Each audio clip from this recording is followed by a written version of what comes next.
Bonjour et bienvenue si vous nous rejoignez pour suivre en direct depuis la place Saint-Pierre notre rendez-vous du dimanche avec le pape François pour la prière de l'Angélus. Nous attendons l'arrivée du Saint-Père à sa fenêtre d'ici quelques instants.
Cari fratelli e sorelle, buongiorno.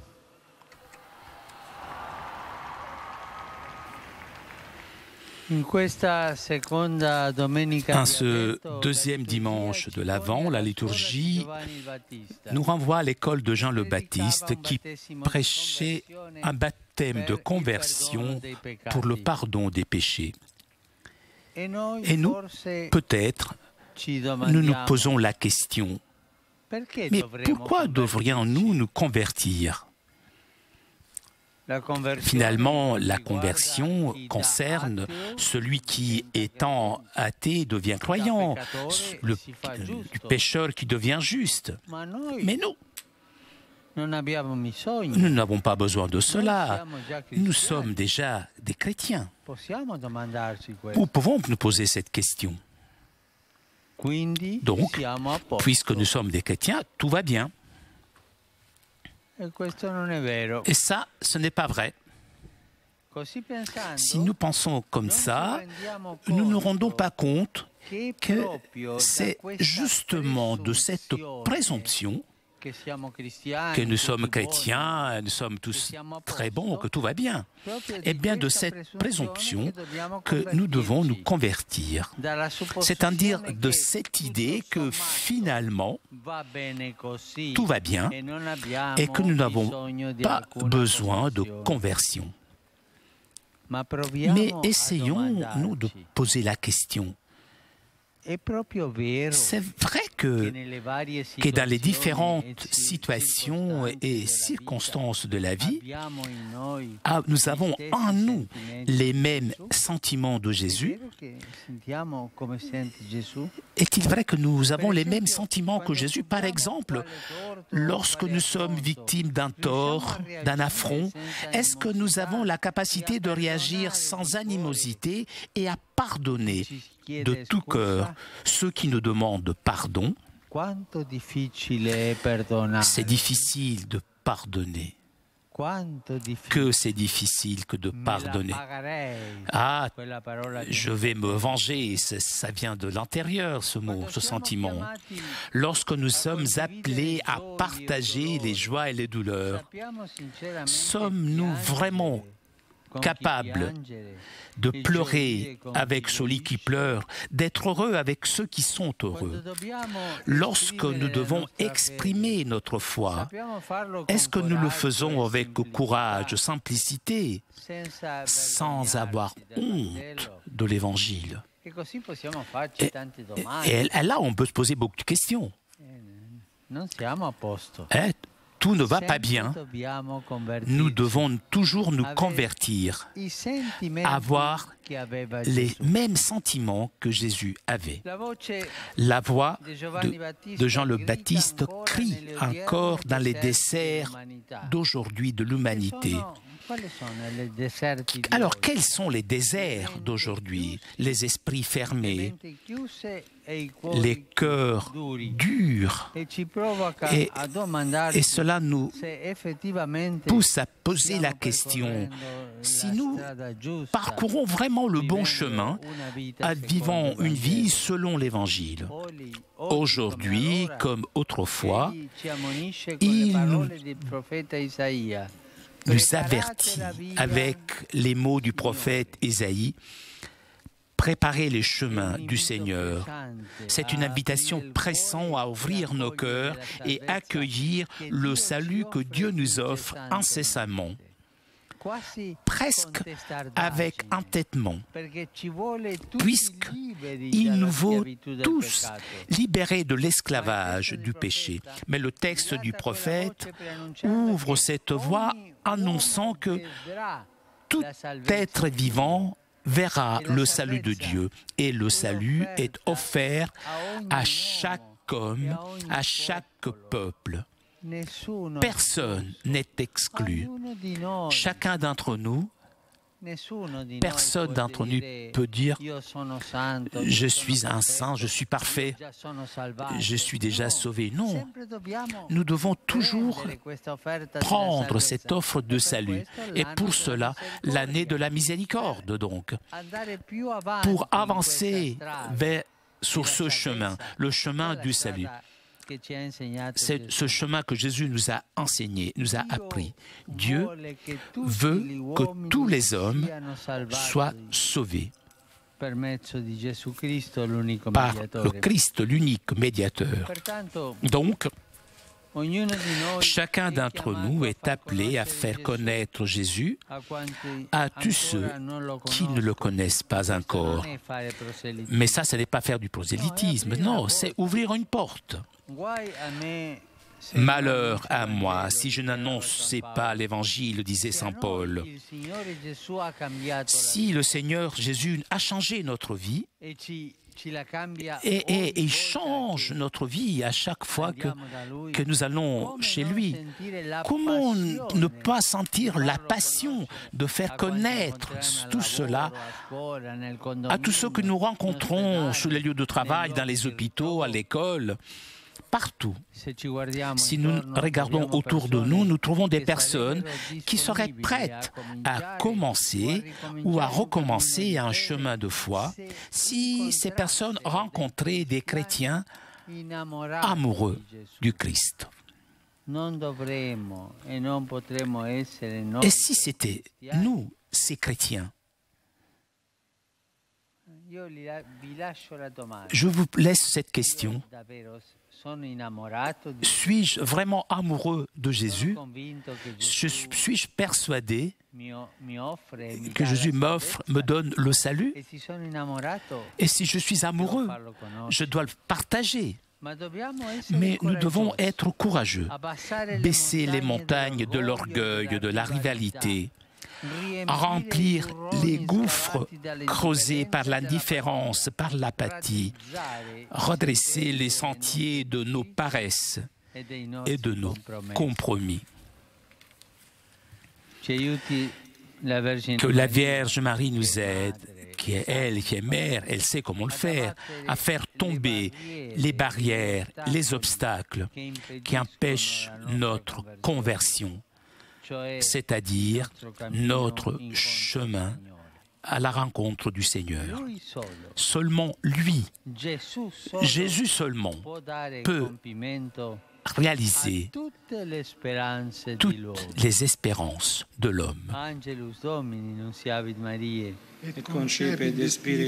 Ave Maria, gratia plena, Dominus tecum, benedicta tui mulieribus, et benedictus fructus ventris tui, Iesus. Santa Maria, Mater Dei, ora pro nobis peccatoribus, nunc et in hora mortis nostre. Amen. Ecce ancilla Domini. Fiat mi secundum verbum tuum. Ave Maria, gratia plena, Dominus tecum, benedicta tui mulieribus, et benedictus fructus ventris tui, Iesus. Santa Maria, Mater Dei, ora pro nobis peccatoribus, nunc et in hora mortis nostre. Amen. Et verbum caro factum est. Et habitavit in nobis. Ave Maria, gratia plena, Dominus tecum, benedicta tui mulieribus, et benedictus fructus ventris tui, Iesus. Santa Maria, Mater Dei, ora pro nobis peccatoribus, nunc et in hora mortis nostre. Amen. Ora pro nobis, Santa Dei Genitris. Digni efficiamur promissionibus Christi. Gratiam Tuam quesumus, Domine, mentibus nostris infunde, ut qui angelo nuntiante, Christi Filii Tui incarnationem coniovimus, per passionem meius et crucem, a resurrectionis gloriam perducamur, per eundem Christum Dominum nostrum. Amen. Gloria Patri et Filio et Spiritui Sancto. Sic ut erat in principio et nunc et semper et in saecula saeculorum. Amen. Gloria Patri et Filio et Spiritui Sancto. Sic ut erat in principio et nunc et semper et in saecula saeculorum. Amen. Gloria Patri et Filio et Spiritui Sancto. Sic ut erat in principio et nunc et semper et in saecula saeculorum. Amen. Pro fidelibus defuntis, requiem aeternam dona eis, Domine. Et lux perpetua luceat eis. Requiescant in pace. Amen. Sit nomen Domini benedictum. Ex hoc nunc et usque in saeculum. Aiutorium nostrum in nomine Domini. Qui fecit caelum et terram. Benedicat vos, omnipotens Deus, Pater, et Filius, et Spiritus Sanctus. Amen. Amen.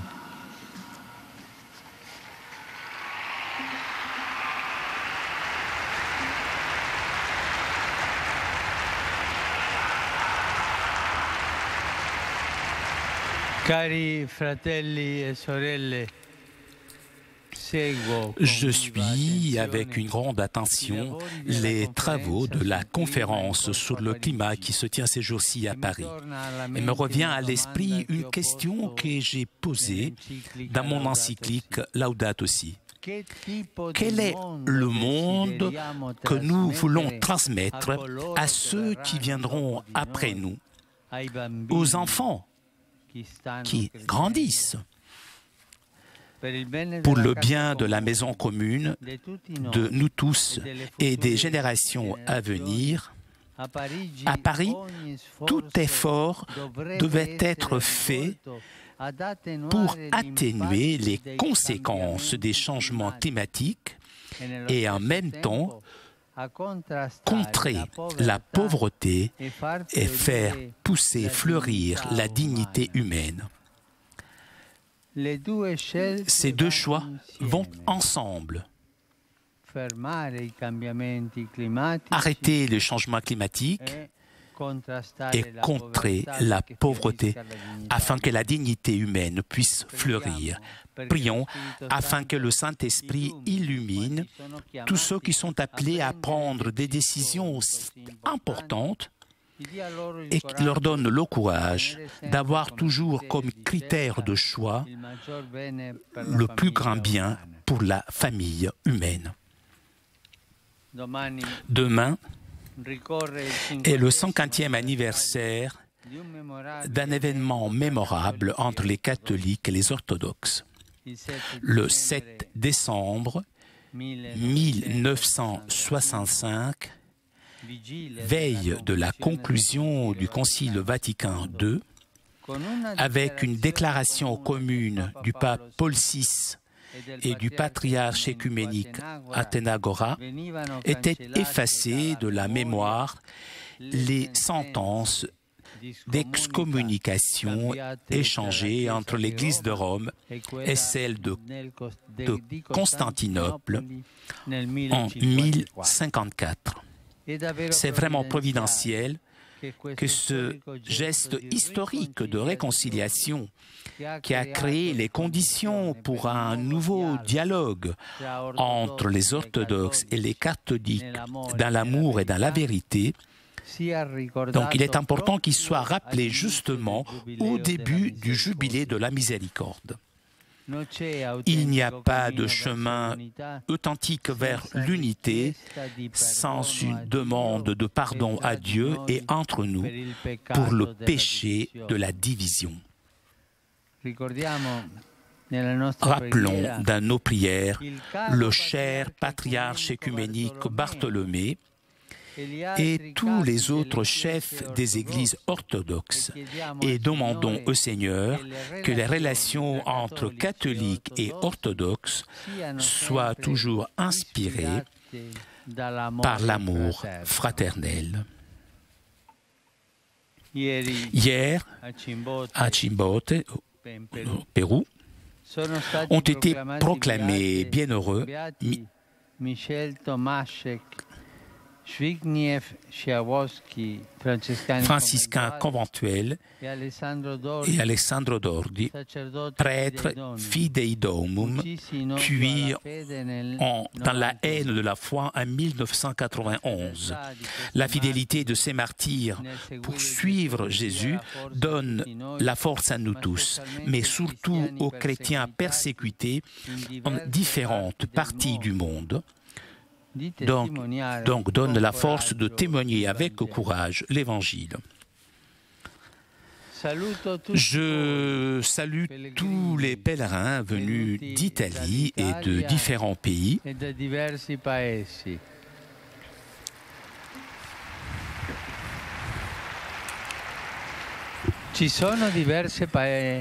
Est-ce qu'il y a... Aujourd'hui, il y a beaucoup de drapeaux. Je salue tout particulièrement la chorale liturgique de Milleros de Poyares et les fidèles de Casal de Cambra, Portugal. Je salue aussi les participants à la rencontre du mouvement d'engagement éducatif de l'Action catholique, ainsi que les fidèles venus de différentes villes de la péninsule italienne. Milanino, Nettuno, Rocca di Papa et Foggia. Je salue les confirmants de Roncone et ceux de Settimello, l'orchestre de Alacanjanus et le choral de Taio. Je vous souhaite à vous tous un bon dimanche et une bonne préparation pour le début de l'année de la miséricorde. S'il vous plaît, n'oubliez pas de prier pour moi.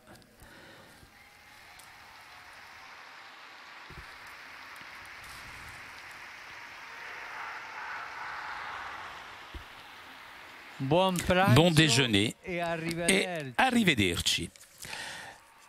Chers amis, nous arrivons à la conclusion de notre liaison avec Rome. Avant de vous quitter, je voudrais vous rappeler le rendez-vous de mardi matin à partir de 9h30 en direct de Rome. Vous pourrez suivre la Sainte Messe à l'occasion de l'ouverture de la Porte Sainte et donc le début de l'année de la miséricorde. Un grand merci à Pierre qui était aujourd'hui à la technique. Merci aussi à nos amis d'Immédiat ainsi que CTV pour ces images. Je vous donne donc un rendez-vous mardi prochain à partir de 9h30. Je vous souhaite moi aussi un bon pranzo, un bon déjeuner et à très bientôt sur KTO.